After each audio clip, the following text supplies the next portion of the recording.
धाड़ा नगरपालिका से नवनिर्वाचित चेयरमैन कंवर सिंह द्वारा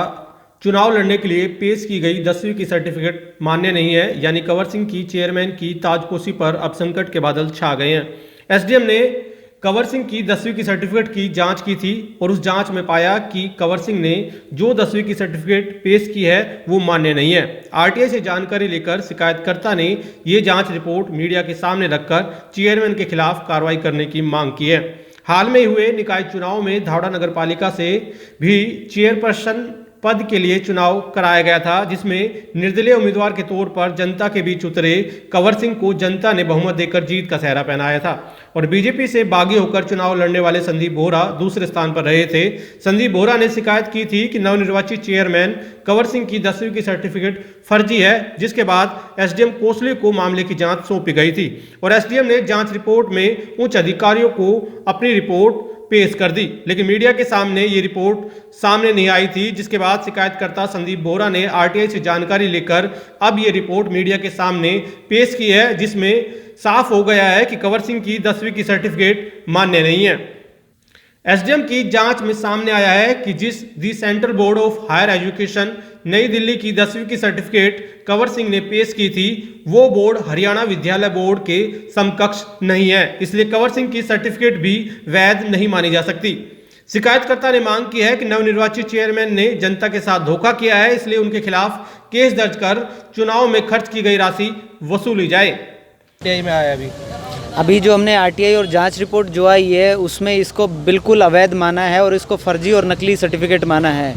तो जांच रिपोर्ट जो आई है, जो डीसी साहब के माध्यम से एसडीएम को सौंपी गई थी, उससे ये साफ आ गया है कि जो मैं दावा कर रहा था कि ये सर्टिफिकेट नकली है और नकली बोर्ड से है, तो वो मेरा दावा सत्य साबित हो गया है। और कंवर सिंह जी ने धारवाड़ा की जनता के साथ धोखा किया है, उनकी आंखों में धूल झोंकने का काम किया है और लोकतंत्र की हत्या की है उन्होंने।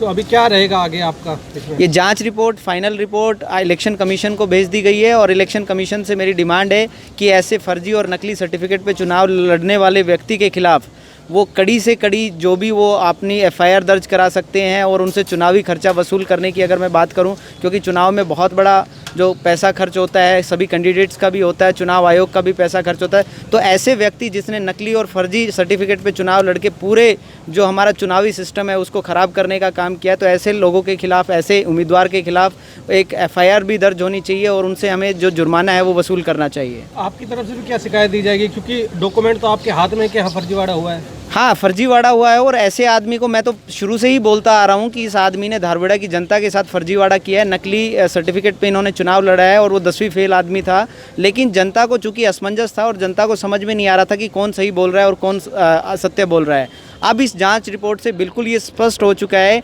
कि संदीप बोहरा द्वारा कही एक एक बात सत्य बात थी और मैंने कभी किसी बात को लेके झूठ नहीं बोला। मीडिया की बात लेके हो या मैं अपनी जनता के बीच में रहने की जब उनके बीच में जाके बात करता था, उनको सब सच से अवगत में कराता था कि इस कंवर सिंह ने जो चुनाव में जो अपनी योग्यता, शैक्षणिक योग्यता दिखाई है वो नकली है और फर्जी सर्टिफिकेट उन्होंने लेके चुनाव लड़ा है। बीच में ये भी चला था कि उसकी सर्टिफिकेट सही है, बोर्ड पाया गया, इस तरह की देखा था हमने। हाँ, वो कुछ जो समाचार पत्रों के माध्यम से मुझे भी पता चला था, तो वो जैसे भी अब आपके सामने है कि कौन झूठ और कौन सच बोल रहा है। मैं शुरू से बोलता आ रहा हूँ कि जैसे ही जांच रिपोर्ट सार्वजनिक होगी, दूध का दूध और पानी का पानी हो जाएगा। वो कुछ हमारे तथाकथित जो बीजेपी के अपने आप को तथाकथित नेता कहते हैं, वो सीएम साहब को अंधेरे में रखकर और उनके सामने उस कैंडिडेट को जो फर्जी और नकली सर्टिफिकेट पे चुनाव लड़ा था, ऐसे उम्मीदवार को सीएम साहब से मिलवाने लेके गए, हमारे प्रदेश अध्यक्ष जी से मिलवाने लेके गए, उनके अंधेरे में रखा। तो मैं प्रशासन से और जो हमारे जितने भी नेता हैं, मैं सभी से निवेदन करूंगा कि वो ऐसे तथाकथित फर्जी नेताओं का भी पहचान कर लें, क्योंकि ऐसे ही नेताओं ने हमारे पिछले विधानसभा चुनाव के अंदर भी पार्टी को नुकसान पहुँचाने का काम किया था। ये फर्जी नेता हमेशा पार्टी का नुकसान करते आए हैं। पार्टी को समझने की ज़रूरत है कि इस तरह के नेता हमारी रीति नीति को आगे बढ़ाते नहीं है, बल्कि ये हमारे को कहीं ना कहीं समाज में जो लोगों के दिल में हमारी छवि खराब करते हैं। अभी फर्जी सर्टिफिकेट का जो मामला आपने उठाया तो उसकी जांच में अभी आया क्या है सामने? जांच में ये आया है कि ये जो सर्टिफिकेट है ये फर्जी बोर्ड से बनवाया गया सर्टिफिकेट है और ये कहीं से भी मान्य सर्टिफिकेट नहीं है। इसको किसी भी बोर्ड के समकक्ष नहीं माना जा सकता है और जो चुनाव लड़ने की एलिजिबिलिटी होती है, जिस बोर्ड को मान्यता दी जाती है कि इन बोर्ड से